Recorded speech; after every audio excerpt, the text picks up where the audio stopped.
We are at the Tao Asian Bistro and Nightclub, again in downtown Chicago. This building has a very long history. The building that we see here right now was built in the 1880s, made out of limestone. A lot of theories of limestone holding like paranormal energy. Architect named Henry Ives Cobb, who's designed a lot of very Gothic looking structures throughout the city, designed this one. What was on this site before its nightclub years was the Chicago Historical Society. If you stand in front of this building, you look up at the door, it'll still say Chicago Historical Society on it. It gained its fame as a haunted location probably back in like the 1980s and 90s. I think it first became a nightclub called Limelight, and then it became a nightclub called Excalibur.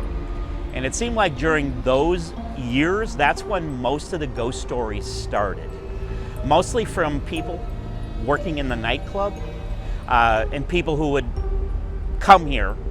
There's a dome room upstairs, not sure if it's still around today, but back in the Excalibur days, the dome room, people said was haunted by a little girl. And this little girl used to like to push people down the stairs.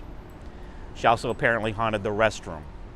A lot of the night staff who would be working in the building, closing up for the night, would say that they'd like clean up certain areas and then they'd go back and the area would be all disorganized and messed up again.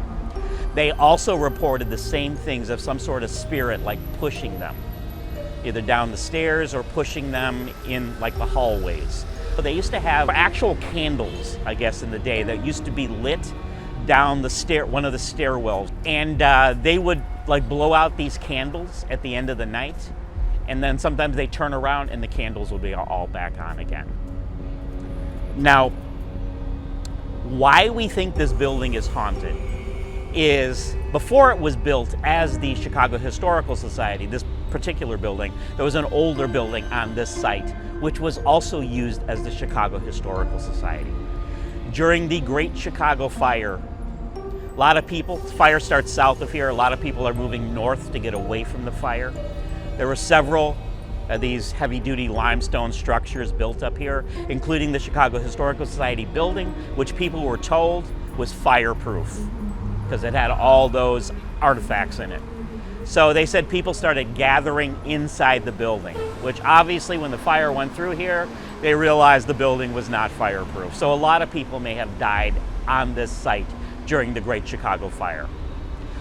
Also, there was a early settler in Chicago named John Kinsey. John Kinsey was a fur trader at the fur trading post, Fort Dearborn. John Kinsey is also considered to be the first murderer in Chicago history. He beat to death a rival in the fur trading industry, a guy named John Laleen. Kinsey claimed it was self-defense, but after he beat him, he buried him in the sand and ran off to Milwaukee. For years, nobody knew where John Laleen's body was.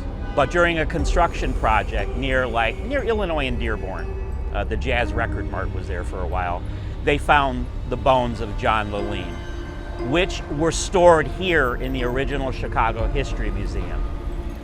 They said his ghost, because of the whole incident, was very active in the original History Museum. When the History Museum moved from this location in 1931 to where it is in Lincoln Park now, the bones moved with it. But they claim the ghost has stayed here in this building.